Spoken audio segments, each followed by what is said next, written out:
There are millions and millions of people that want to go there, that want to see it. I won't talk to you about what I know about it, but it's very interesting.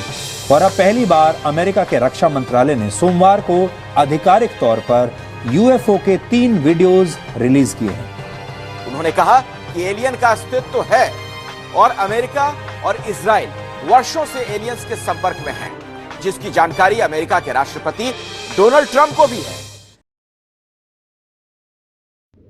Conspiracy theories, ये word सुन के तुम्हारे mind में क्या आता है?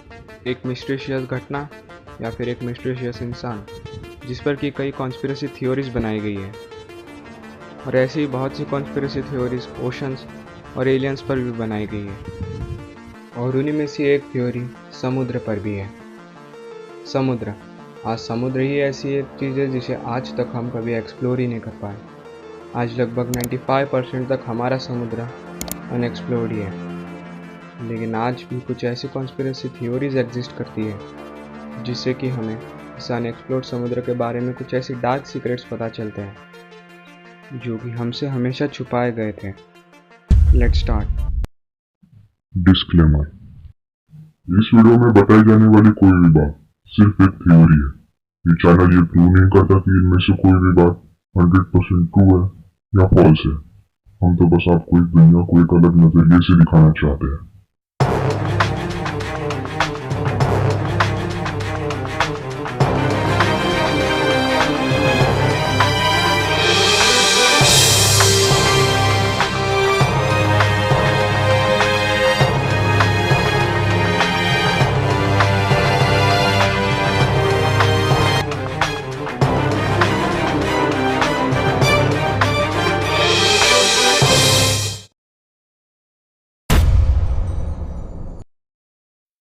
आज हमारे पास Google map जैसी कुछ ऐसी चीज़ें हैं जिससे कि हम इस पूरी दुनिया का कोना कोना छान निकाल सकते हैं। लेकिन आज भी कुछ ऐसी कॉन्स्पिरेसी थ्योरीज एग्जिस्ट करती है जो कि आज मैप्स को भी कंफ्यूज कर देती हैं। हमें ये तो पता है कि इस दुनिया में 7 समुद्र एक्सप्लोर किए गए हैं। The word here is explore. But the conspiracy says that कि इस दुनिया में 7 नहीं 8 समुद्र मौजूद है और वो 8वां समुद्र अब तक अनएक्सप्लोर्ड है। कुछ साइंटिस्ट इस थ्योरी को सच भी मानते हैं और उन कुछ साइंटिस्ट में से 90% साइंटिस्ट का मानना ये है कि वो 8वां समुद्र हमारी इस धरती के क्रस्ट के अंदर मौजूद है, इसलिए हम उसे एक्सप्लोर नहीं कर सकते। ये तो हो गई उन 90% साइंटिस्ट की बात, लेकिन उन 10% साइंटिस्ट ने जो कहा उससे ये थ्योरी और भी कॉम्प्लिकेटेड और कंफ्यूजिंग हो जाती है। And here comes our theory number 2।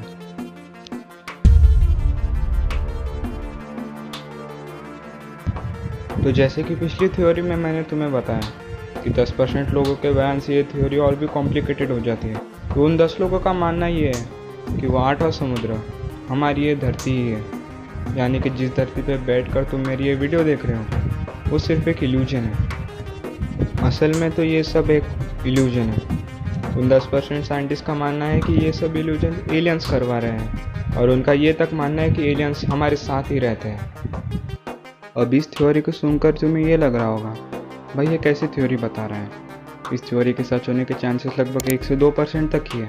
और मुझे भी यही लगा था जब मैंने इस थ्योरी को पहली बार पढ़ा था। लेकिन फिर इसके बारे में और रिसर्च करने के बाद कुछ ऐसी बातें पता चली है जिससे कि इस थ्योरी के सच होने के चांसेस 1% से 90% तक हो जाते हैं। तो बात क्या है? तो हे मिशाद, जो कि इजराइल के स्पेस रिसर्च सेंटर के चीफ रह चुके हैं, उन्होंने एक इंटरव्यू में बताया था कि एलियंस हमारे साथ ही रहते हैं। यहाँ तक कि अमेरिका और इजराइल उनके साथ हमेशा कनेक्टेड भी है। अमेरिका तो उनके साथ काम भी करता है और इस सब की जानकारी डोनाल्ड ट्रंप को तक है। उन्होंने यहाँ तक बताया कि डोनाल्ड ट्रंप इस सच्चाई को इस पूरी दुनिया के सामने लाना चाहते थे, लेकिन एलियंस ने उन्हें मना कर दिया क्योंकि एलियंस का मानना था कि ह्यूमन जनरेशन अब तक उसके लिए तैयार नहीं है। उन्होंने तो यहाँ तक कहा कि अमेरिका और एलियंस ने मिलकर मार्स के अंडरग्राउंड में एक गैलेक्टिक फेडरेशन बनाई है, जहाँ पर कि एलियंस और अर्थ के साइंटिस्ट मार्स और अर्थ को छोड़कर बाकी प्लैनेट्स पर लाइफ ढूंढने की कोशिश कर रहे हैं। अगर तुम्हें इससे भी संतोष ना हो तो ये भी सुन लो कि हेम इशाद स्पेस रिसर्च सेंटर के चीफ के साथ साथ इजराइल ने उन्हें सैटेलाइट जनक तक की उपाधि दी है। जो कि इसराइल की बहुत बड़ी पदवी भी मानी जाती है। और एक इतना इम्पोर्टेंट इंसान इस पूरी दुनिया को गलत इन्फॉर्मेशन तो नहीं दे सकता, और शायद इस थ्योरी की सच होने के चांसेस बहुत ज़्यादा बढ़ चुके हैं। आज की वीडियो के लिए बस तो इतना ही। ये वीडियो तो यहीं ख़त्म होती है, लेकिन ऐसी ही कॉन्स्पिरेसी थ्योरीज तो मैं लाता ही रहूँगा, और ऐसी ही इंटरेस्टिंग कॉन्स्पिरेसी थ्योरीज सुनने के लिए इस चैनल को सब्सक्राइब कर लो। और अगर सब्सक्राइब नहीं किया तो पछताओगे, क्योंकि यकीन मानो ये तो बस चैप्टर 1 था। असली और डार्कर थ्योरीज अगले पार्ट से शुरू होने वाली है। मिलते हैं नेक्स्ट पार्ट में। व्हाट इफ कि अगर तुम्हें कोई ये बता दे कि हम 2K21 में नहीं 7K21 में रहते हैं, तो घड़ी का इन्वेंशन तो 1656 में हुआ था, लेकिन उससे पहले के एग्जैक्ट टाइम और डेट हमें कहाँ से पता? क्या टाइम और डेट्स हमारे इल्यूजन के लिए बनाए गए थे? क्या टाइम और डेट्स सिर्फ मार्केटिंग पर्पस के लिए बनाए गए थे, या फिर इनका कुछ और ही मतलब था?